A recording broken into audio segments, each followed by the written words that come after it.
Bill Graver, as a counselor the entire time I was here. Okay. Can you describe, when did you come? Do you recall?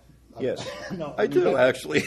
There are some who don't. Strange as it may seem. 1971. I was hired in 1971, and actually that was the year that we moved into what we referred to as the new campus at the time. Yeah. Before that, the college was spread out all over town. In fact, it still was when I interviewed. Really? Well, I remember Dean Harry Godey, he took me to meet Dr. Lowe, Fred Lowe, Yeah. and he was occupying a historic house out on Keeney Street. And that was where I met him and interviewed. And actually, we were still, even though we were able to consolidate, we were still using the Hartford Road campus, Yeah. So-called. Now, you came for a special purpose, or you just came in for the counseling? Somehow I thought there was... Well, it's kind of interesting. Maybe it's interesting. I don't know. I think it is. But I had been working for the previous 5 years at the...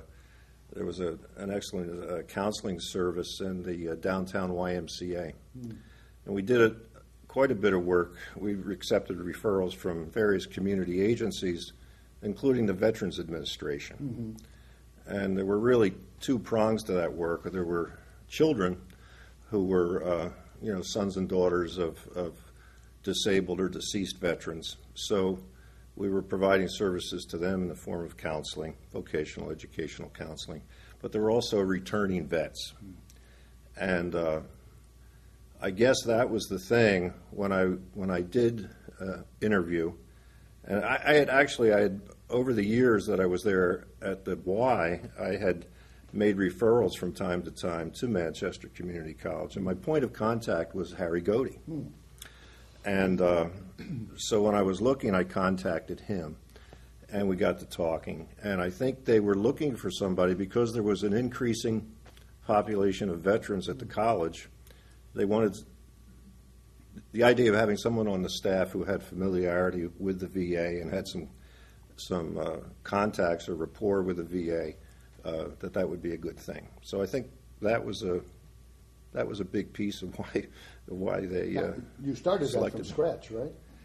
Well, we did. As I said, there was an increasing population. Actually, the year that I was hired, 1971, that year the counseling staff was in effect doubled. There were 3 of us hired. There were 3 already in place. There was Gail and Chuck and Ron, and then myself, Carol Joditis, and Joanne Lewis were all hired in the fall of '71. But it was just a few months later that actually Dr. Lowe asked me to go down to New York City. There was a meeting there having to do with new funding and new programming coming out of the VA and being funneled to colleges to work with vets. So it looked very promising. And so once we got tuned into that, it was probably within the next year that we really started to organize a program for vets. Do you have any sense of how many vets were enrolled at the time? Is there any number? I don't recall those kinds of numbers, but one of the really good things I think about that program,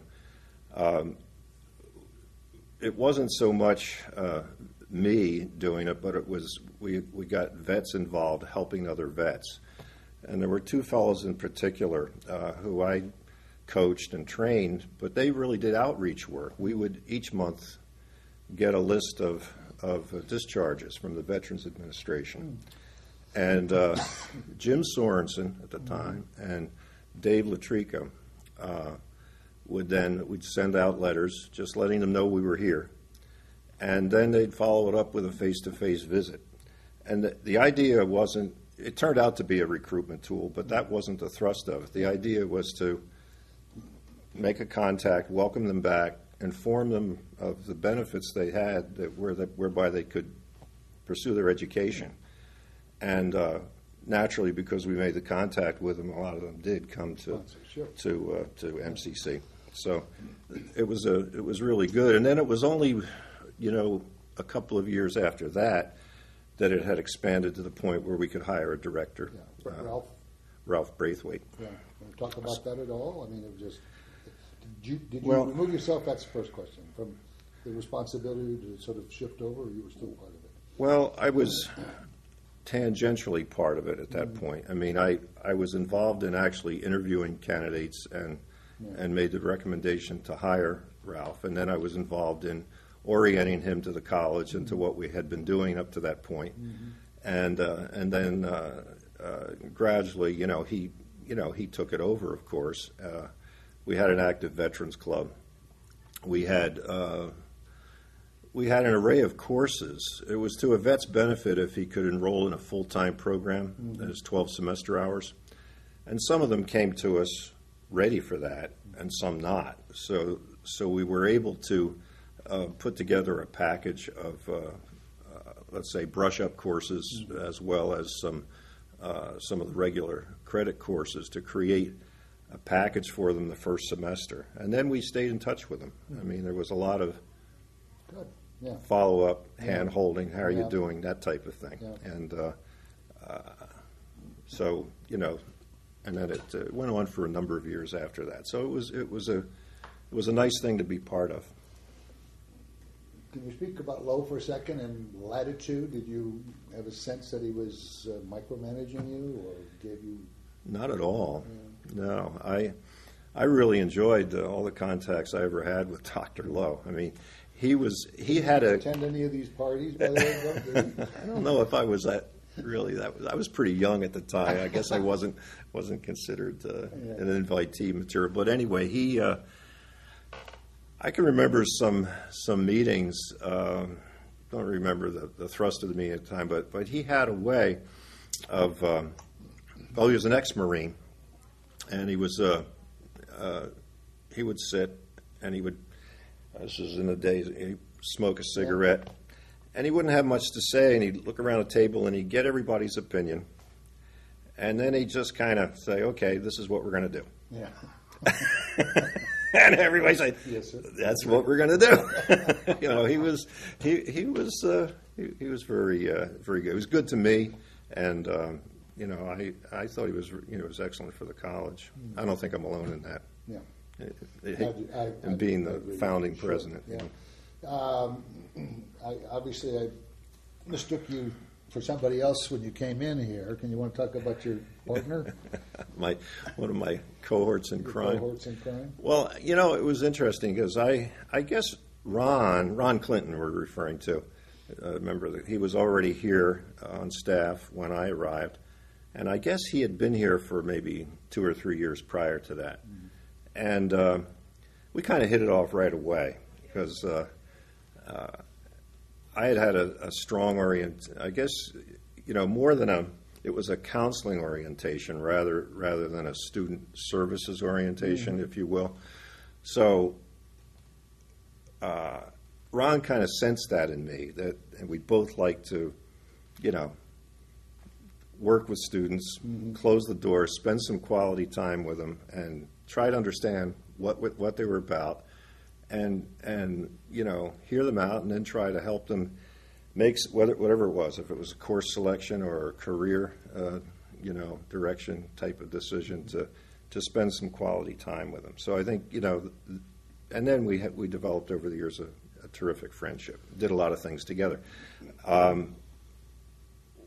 Go ahead. I lost the. No. I was trying to remember. Was Jack Gannon He was the chair of that, or whatever? Yes, he was. Our offices were originally located down in the what was called the administration building, down in the new campus, but temporary. Yeah. Temporary, and lasted years, for yeah. 20 years, something like that.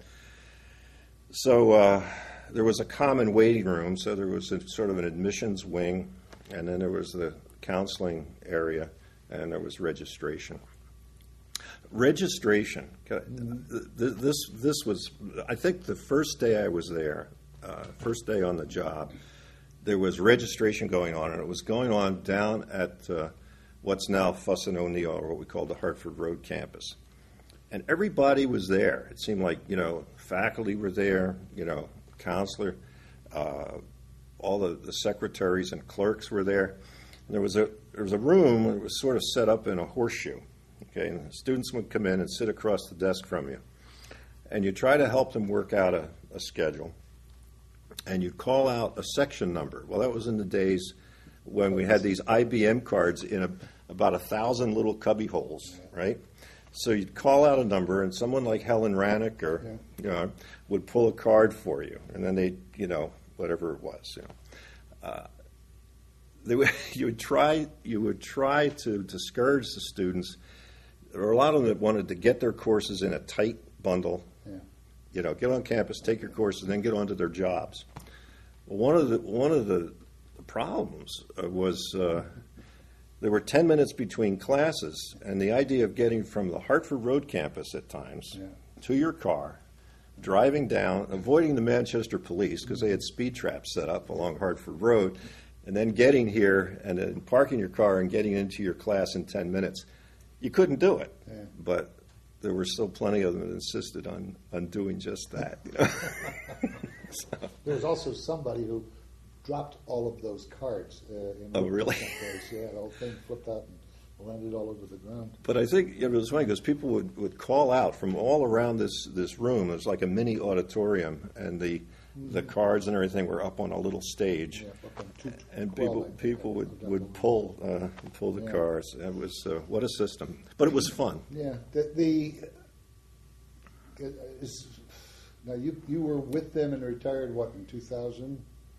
Or did you retire in 97 with them? I did. I retired in 97. So you were there 26 years roughly, right? 26 years, right. Can you observe about the trend? I mean, the counseling component or the impact it had on students? Was there anything you noticed evolving, or it was pretty much what it was at the beginning? Or? Evolving. I think, over time, I think we all, one of the things that I did probably more and more over my last 8 or 9 years was work more and more with students that had disabilities. Okay.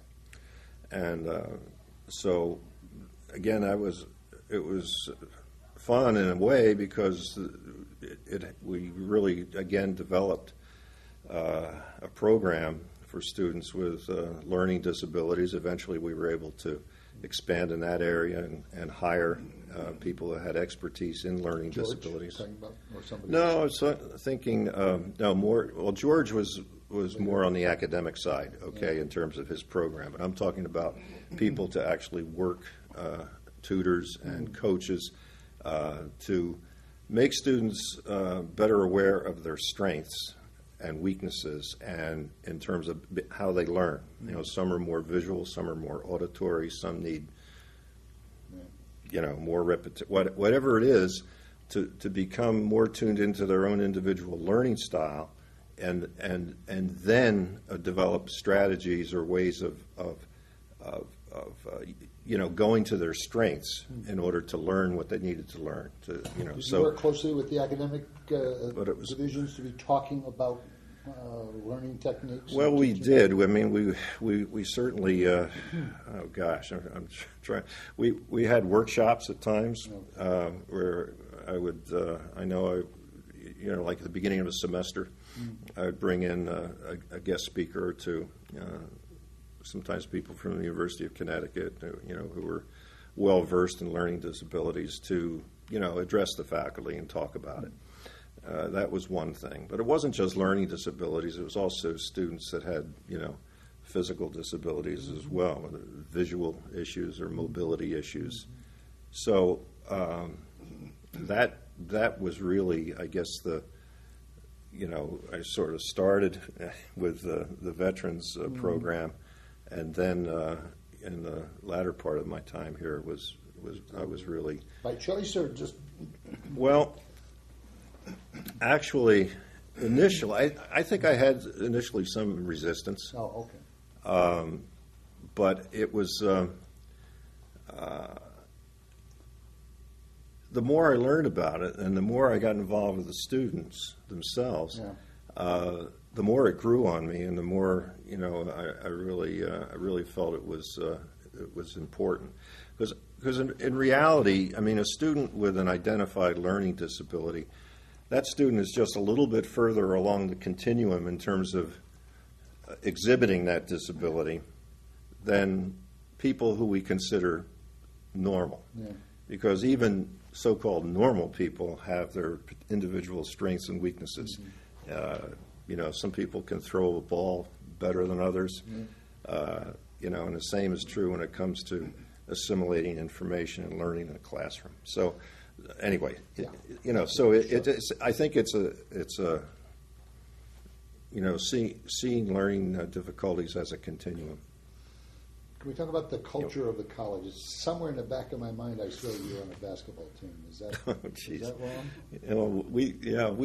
But the culture generally, and then. Well, there was. I think there was a lot of staff, faculty, and student interaction and camaraderie, and I think maybe it had to do more with the smallness of the college. Maybe it had to. I don't know what the average age of the faculty members are now, but when it was, at that time, a lot of us were young enough to think we could get out on the basketball court and play the students. One of the fun things that I was involved with, and this was with Tom Quish initially, we had way back when we had a canoe club and an outing club. And we developed a little tradition at the end of the spring semester where myself and usually maybe about a dozen students, we would go on this bicycle camping trip to Martha's Vineyard. Mm-hmm. And so we, load up the bikes and the tents and so forth. And we would usually drive to New Bedford and then take the bikes and everything to the island from New Bedford. And we did that for several years. And I guess it comes to mind as an example, I think, of the kind of fun that we used to have, we did have together, both staff and students, just enjoying one another in an informal atmosphere. Do you keep in touch with these people, by the way? I mean, over the years? Every once in a while. Yeah. But not. Let me go back to the.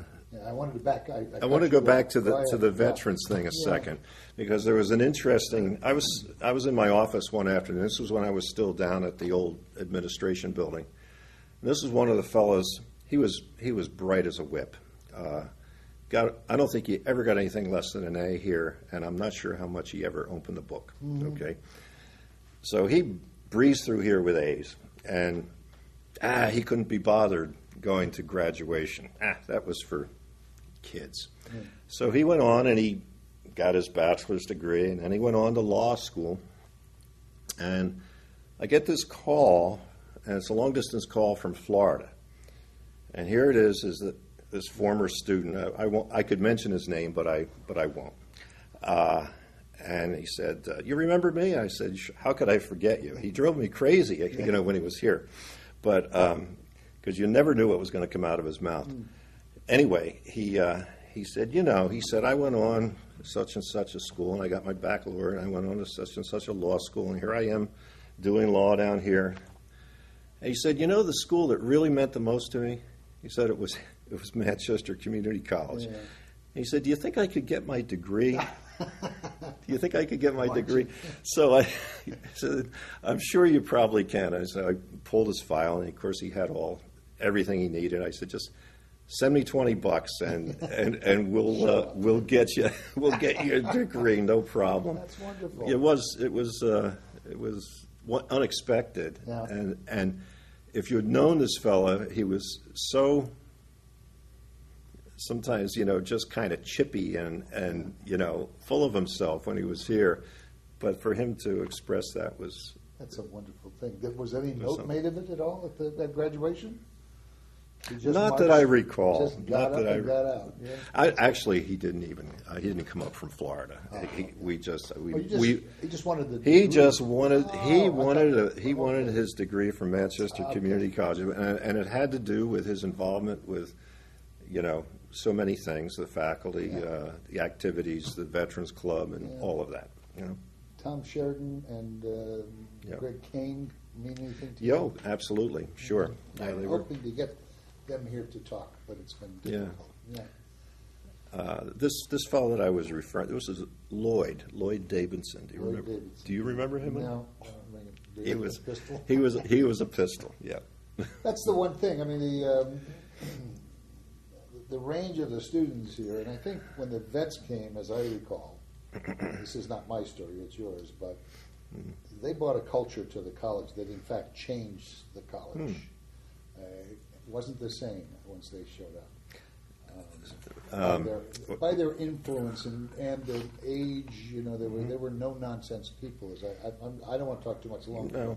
No, but I would agree with that. Yeah. I mean, I think some of them had some rather rough experiences, and you know, I think.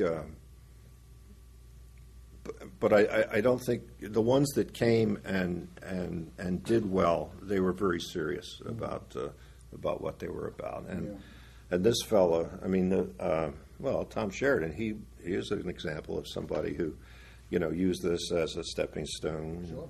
Eventually, he got his law degree and all that. So there were a lot of guys that are very, you know, very goal oriented and very purposeful. Yeah. And I'll bet the faculty enjoyed that too, having people like that in their classrooms. First of all, it seems to me the artificial distance was erased because these guys came in and they weren't about to take crap from That's true. The teacher. So you realize that you couldn't con them; you had to be Not so much. The two fellows that did the outreach work primarily, Jim Sorensen and Dave Latrica, they were really strong advocates for the vets, and actually they both went on, as far as I know, they both went into social work, and you know, he just. But Dave would sit in my office sometimes and just kind of lament some of the things that were. It wasn't just the college, but things that were going on in the town. Years ago, I guess, when the decision was made by the town fathers and whoever in the state planning to build 384, and he said the way that's separated the different areas of the town socioeconomically, you know, so he was tuned into things like that, cared about things like that. You know, just to give you an example. Is there anything you would like to add? I have one last question, but is there anything else you think I may have not brought up that you think is worth mentioning? I really can't think of anything. Okay. You know, I mean, just what advice would you give to a person who's coming and saying, I'm interested in applying at MCC? What would you say to them about how to do this, or how to teach, or how to be involved in this institution?